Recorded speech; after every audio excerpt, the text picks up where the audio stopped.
السلام علیکم ورحمۃ اللہ وبرکاتہ۔ امید ہے کہ آپ سبھی بخیر عافیت سے ہوں گے۔ جیسا کہ آپ کے علم میں ہے، میرا چینل ہے آپ کے مسائل اور ان کا حل، اور نکاح کا عنوان چل رہا ہے، اور اس کے اندر اور نکاح کے عنوان کے اندر یہ عنوان اسٹارٹ ہوا تھا کہ آئے کہ جن سے عقائد کے لحاظ سے جن سے نکاح جائز نہیں ہے، اسی کے ضمن کے اندر یہ بیان کیا گیا تھا آئے کہ قادیانی کے گھر شادی کرنا کیسا ہے۔ تو ان کے حوالے سے گفتگو ہوئی تھی کہ ہم سے نکاح کرنا حرام ہے، ان سے میل جول رکھنا، ان کے نکاح کو حلال سمجھنا کفر ہے، اور ان کی اولاد کی شریعت بھی بیان کی گئی تھی۔ تو اسی عنوان کو میں آگے لے کر چل رہا ہوں، انہی مسائل کو میں آگے لے کر جا رہا ہوں۔ امید ہے کہ آپ کو پسند آ رہا ہوگا، آپ کے علم میں اضافہ کر رہا ہوگا۔ آپ سے ریکویسٹ ہے، میرا چینل آپ کے مسائل اور ان کا حل کو آپ سبسکرائب کیجئے، شیئر کیجئے، اسی دیگر بیل آئیکن کے بٹن کو کلک کیجئے۔ چلتے ہیں اپنے موضوع، بات آپ کو پسند ہے آپ لائک شیئر کیجئے، جو بات آپ کو سمجھ میں نہ آئے آپ کمنٹس کر سکتے ہیں، میں انشاءاللہ آپ کو وقتاً فوقتاً جواب دوں گا۔ چلتے ہیں اپنے موضوع کی طرف۔ درود شریف پڑھ لیجیے۔ اللہم صلی علی محمد وعلی آل محمد کما صلیت علی ابراہیم وعلی آل ابراہیم انک حمید مجید۔ اللہم بارک علی محمد وعلی آل محمد کما بارکت علی ابراہیم وعلی آل ابراہیم انک حمید مجید۔ مسلمان کا قادیانی لڑکی سے نکاح جائز نہیں، شرکاء توبہ کریں۔ سوال: ہمارے علاقے میں ایک زمیندار کی قادیانی کے گھر شادی ہوئی، مگر دولہا مسلمان ہونے کا دعوے دار ہے۔ ان کا شرعاً نکاح ہوا ہے یا نہیں؟ اور دعوت ولیمہ میں شریک لوگوں کا نکاح برقرار ہے یا نہیں؟ یا گنہگار ہیں، آئندہ شریک ہوں یا نہیں؟ جواب: قادیانی کا حکم مرتد کا ہے۔ ان کی تقریبات میں شریک ہونا، اپنی تقریبات میں ان کو شریک کرنا جائز نہیں۔ جو لوگ اس معاملے میں چشم پوشی کرتے ہیں، قیامت کے دن خدائے ذوالجلال کی بارگاہ میں جواب دہ ہوں گے، اور آن حضرت صلی اللہ علیہ وسلم کی ناراضی اور عتاب کے مورد ہوں گے۔ قادیانی سے رشتہ ناتا جائز نہیں۔ اگر وہ لڑکی مسلمان ہو گئی تو نکاح صحیح ہے، اور اگر مسلمان نہیں بلکہ قادیانی ہے تو نکاح باطل ہے۔ جس طرح کسی سکھ ہندو سے نکاح جائز نہیں، اسی طرح کسی قادیانی سے بھی جائز نہیں۔ اس شخص کو لازم ہے کہ قادیانی عورت کو الگ کر دے۔ جو لوگ ان سے ان کے نکاح میں شریک ہوئے وہ گنہگار ہیں، ان کو توبہ کرنی چاہیے، آئندہ ہرگز ایسا نہ کریں۔ جیسے کہ کہا گیا ہے کہ ایک زمیندار نے ایک قادیانی لڑکی سے شادی کری، اور جو مشرکہ ہے وہ مسلمان ہونے کا دعوے دار ہے۔ تو آیا کہ اور دو شرکاء اس شادی کے اندر شریک ہوئے ہیں، ان کے بارے میں کیا حکم ہے؟ آیا کہ وہ اپنا تجدید ایمان کریں، تجدید نکاح کریں، اور وہ آئے کہ وہ گنہگار ہیں۔ تو اس میں یہ سوال ہے، اب اس کا یہ جواب دیا جا رہا ہے کہ ان کی شادی میں شریک ہونا، اور قادیانی جو کہ مرتد ہیں، زندیق ہیں، جو یہ بھی پہلے بھی بات عرض کی جا چکی ہے کہ ان کا نکاح نہ کسی مرتدہ سے ہو سکتا ہے، نہ کسی کافرہ سے ہو سکتا ہے، نہ کسی زندیق سے ہو سکتا ہے۔ کسی بھی صورت میں نہ کسی انسان سے ان کا نکاح نہیں ہو سکتا۔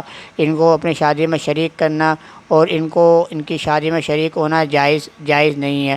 جو لوگ ان کی شادی میں شریک ہوئے ہیں تو وہ اللہ تعالیٰ کے در کے اندر جواب دہ ہیں۔ اللہ تعالیٰ کے یہاں پر جو لوگ ان کی معاملے کے اندر چشم پوشی کرتے ہیں تو وہ اللہ تعالیٰ کے یہاں جواب دہ ہوں گے۔ تو ان کو پھونک کر قدم اٹھانا چاہیے، اور وہ اپنے ایمان کی بھی حفاظت ان کو کرنی چاہیے۔ جو لوگ ان کی شادی میں شریک ہوئے ہیں تو ان کو اپنے ایمان کی بھی تجدید کرنی چاہیے، اور نکاح کی بھی تجدید کرنی چاہیے، اور اپنے آپ کو ان کے جو نکاح ہیں، اگر وہ لڑکی مسلمان ہونے کا دعویٰ کرتی ہے تو نکاح صحیح ہے، مسلمان ہے۔ تو اگر لڑکی مسلمان نہیں ہے، قادیانی ہے، تو نکاح وہ باطل ہوگا۔ جیسے کہ سکھ ہیں، ہندو ہیں، یہ جیسے کہ ان سے نکاح جائز نہیں جب تک کہ مسلمان نہ ہو، تو اسی طرح قادیانی سے بھی رشتہ ناجائز ہے جب تک یہ کہ اگر مسلمان ہو جاتے ہیں، پکے مسلمان ہو جاتے ہیں، تو اس وقت اس صورت میں ان سے نکاح ہو جائے گا، ورنہ ان سے کسی بھی صورت میں رشتہ ناطے رکھنا، اس کے بارے میں سوچنا بھی کیا ہے، کفر ہے۔ قادیانی لڑکی سے شادی اور ان سے میل جول رکھنا۔ سوال: میرے شوہر کے سگے چچا زاد نے قادیانی لڑکی سے شادی کی ہے، اور ان کا کہنا ہے کہ انہوں نے لڑکی کو مسلمان کر کے نکاح کیا۔ اس شادی میں ان کے والدین کی رضامندی شامل نہیں تھی، اس لیے انہوں نے خود ہی پسند کی شادی کی۔ نکاح کی تقریب میں کوئی رشتہ دار شامل نہیں تھا، جبکہ ولیمہ میں میرے سسر یعنی تایا کی نے شرکت کی تھی۔ شادی کے 7-8 ماہ بعد والدین سے صلح ہو گئی اور یہ اپنے والدین کے گھر آ گئے۔ لڑکی کا اپنے قادیانی والدین کے گھر آنا جانا تھا، بلکہ اب ان کے 2 بیٹے ہیں اور بچوں کی ولادت میکے میں ہی ہوئی ہے اور وہاں سے سوا مہینے گزار کر آئی ہیں۔ اب آپ سے پوچھنا ہے کہ آیا یہ نکاح درست ہے جبکہ لڑکی کا قادیانی میکے میں آنا جانا ہے؟ نمبر 2، اگر نہیں تو جن لوگوں نے شادی میں شرکت کی تھی ان کے لیے کیا حکم ہے؟ کیا وہ گنہگار ہیں جبکہ وہ لڑکے کے والدین کی درخواست پر شامل ہوئے تھے؟ ان کا کہنا ہے کہ کہیں ہمارا بیٹا بالکل ہی خاندان سے الگ نہ ہو جائے، جبکہ لڑکے کے والدین خود شریک نہ تھے۔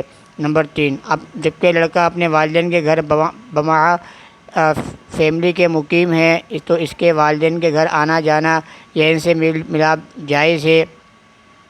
اگر لڑکا الگ رہتا ہے لیکن والدین سے ملتا ہے تو ہم لوگوں کو اس کے والدین سے مل جل جائز ہے یا ناجائز؟ نمبر 5، یا مسلمان اپنے قادیانی والدین، بہن بھائی وغیرہ سے اسی طرح مل جل رکھ سکتا ہے؟ کیا یہ درست ہے یا اس سے ایمان متاثر ہوتا ہے؟ آیا جائز ہے یا ناجائز جیسے کہ اس لڑکی نے رکھا ہوا ہے؟ جواب، اگر یہ لڑکی بدستور قادیانی ہے تو کسی مسلمان سے کسی قادیانی کا نکاح جائز نہیں۔ اگر یہ لڑکی مسلمان ہو گئی تو اس کا اپنے قادیانی والدین کے ساتھ تعلق رکھنا جائز نہیں۔ اگر لڑکی مسلمان ہو گئی تو نکاح میں شرکت جائز ہے، ورنہ تمام شریک ہونے والے گنہگار ہوں گے اور قیامت کے دن اللہ کے سامنے جواب دہ ہوں گے۔ اس مسئلے کا مدار بھی لڑکی کے مسلمان ہونے پر ہے۔ اگر لڑکی واقعتاً مسلمان ہے تو ان کے گھر میں آنا جانا صحیح ہے ورنہ ناجائز ہے۔ نمبر 4، اس کا جواب بھی اوپر آ چکا ہے۔ کسی سچے مسلمان جو اللہ اور اللہ کے رسول پر ایمان رکھتا ہے قیامت قادیانی مرتدوں کے ساتھ تعلق رکھنا حرام ہے۔ جیسے کہ کہا کہ یہاں پر صورت مسئلہ ہی بیان کی ہے، کسی لڑکے نے، مسلمان لڑکے نے کسی قادیانی لڑکی سے شادی کر لی، اب اس کے والدین اس سے ناراض ہیں، اس کے والدین اس کے ساتھ شادی کے اندر شریک نہیں ہوئے، تو اب آیا کہ ان کے ساتھ تعلقات رکھنا، اس کے والدین کے گھر پر آنا، اس لڑکے کا یا اس لڑکی کے بچے وغیرہ بھی ہو چکے ہیں، وہ اپنے میکے وغیرہ آتی ہے، گھر پر آتی ہے، تو لوگوں کا ان سے تعلقات رکھنا، ان کے لڑکے کے والدین سے تعلقات رکھنا، ان سے ان کے پاس جانا، آئے کہ وہ کیسا ہے؟ ہاں، اس کا جواب یہ دیا گیا ہے کہ لڑکی اگر پکی مسلمان ہو گئی ہو، لڑکے والوں کو معلوم ہو کہ لڑکی پکی مسلمان ہے، تو جو شرکاء اس کے اندر شریک ہوئے ہیں تو ان کا اس میں شریک ہونا ٹھیک ہے۔ اگر لڑکی پکی مسلمان نہیں ہوئی، واقعتاً بس ویسے ایسے مسلمان ہونے کا دعویٰ کیا، جیسے کہ پیچھے بھی آیا تھا کہ کسی قادیانی نے مسلمان ہونے کا دعویٰ کیا تھا، اگر دعویٰ کیا ہے تو جو لوگ شریک ہوئے ہیں تو ان کو اپنے گناہ پر، اپنے اس فعل پر توبہ استغفار کرنی چاہیے اور نادم ہونا چاہیے، اور کیونکہ جیسے کہ ابھی کہا گیا ہے کہ قادیانی جو مرتد ہیں ان سے تعلقات کا رکھنا، ان سے تعلقات کو استوار کرنا، یہ بالکل کیا ہے؟ حرام ہے، تو انہی کا بالکل درست نہیں ہوگا۔ اور جو لڑکا ہے جس نے نکاح کیا ہے تو نکاح جو اس نے کیا ہے وہ نکاح بھی کیا باطل ہو جائے گا، اور ان کے جو آپس میں جو رشتہ دار وغیرہ جو آنا جانا بالکل جو ان کا ہے تو وہ آنا جانا بھی بالکل ٹھیک نہیں ہے، وہ نکاح کو برقرار نہیں رکھ سکتے، اور جو ان کی جو اولاد ہوئی ہے وہ بالکل وہ کیا ہے؟ حرام ہے، اگر لڑکی مسلمان نہیں ہوئی۔ تو یہ تھی آج کی مجلس، آج کی نشست۔ امید ہے کہ آپ کو موضوع پسند آیا ہوگا اور آپ کے علم میں اضافہ کر رہا ہوگا۔ جو بات آپ کو سمجھ میں آپ لائک شیئر کیجئے، جو بات آپ کو سمجھ میں نہ آئے آپ کمنٹس کر سکتے ہیں، میں انشاءاللہ آپ کو وقتاً فوقتاً اس کا جواب دوں گا۔ آپ سے ریکویسٹ ہے میرا چینل آپ کے مسائل اور ان کا حل کو آپ سبسکرائب کیجئے، شیئر کیجئے، اسی دیگر بیل آئیکن کے بٹن کو کلک کیجئے۔ میں آپ سے زیادہ چاہتا ہوں۔ السلام علیکم ورحمۃ اللہ وبرکاتہ۔ ٹیک کیئر، اللہ حافظ۔